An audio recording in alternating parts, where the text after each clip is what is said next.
Hi, it's Eileen. I wanted to share with you today a closer look at my nonfiction guided reading passages. So just like my fiction ones, I have a cover for their folder. You can either just staple it together to the passages or actually put it on a folder, which they love to have, and it stays secure that way.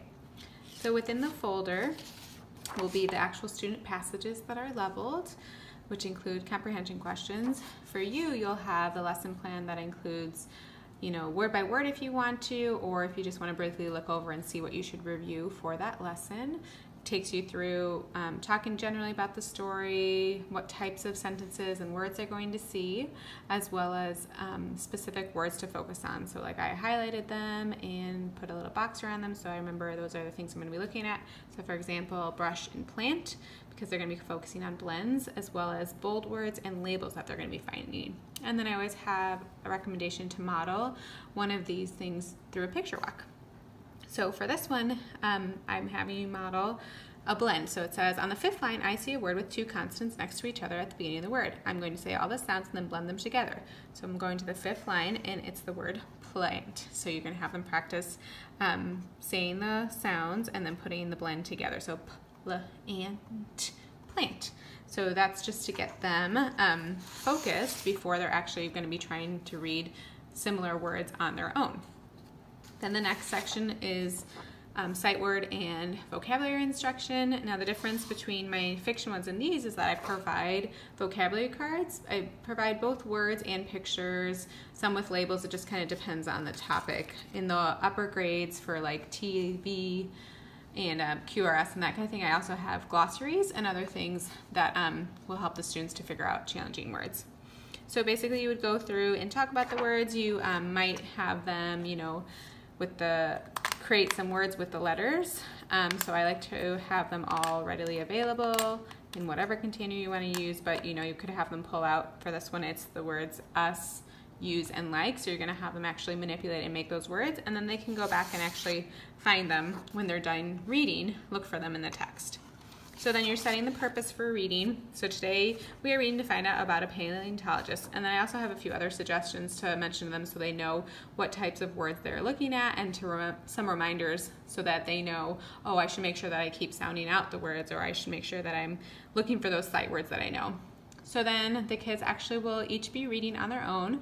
I always have them whisper read, and then you kind of just peek in and listen closer. You can provide then these that are here, prompts that are here to help them if they come to a difficult word and they don't know what to do, so you're guiding them. You're not telling them exactly what to do, but maybe giving them some ideas. So the kids are actually going to go through and read the story. This one is a level E, and they're going to be looking at those vocabulary words. So I recommend having those vocabulary cards, especially at these lower levels, having them up within the group somewhere so that kids can say, oh, that's that word up there. Oh yeah, I remember that's a picture of a paleontologist, because hopefully you've reviewed it with them before. So then they're going to go through, read the text. They can go through and look at the different labels and whatever else is in the images. And then once everyone's finished, you can come back and discuss the text. There's different prompts that you can ask specifically about the story. There's just, you can ask whatever questions you want based on their reading. And then they're going to go and actually complete those two questions that are listed here. One at this level requires a picture still, and the other one is just writing. And then this is when they would go back and actually highlight or underline or circle the different sight words that were discussed at the beginning.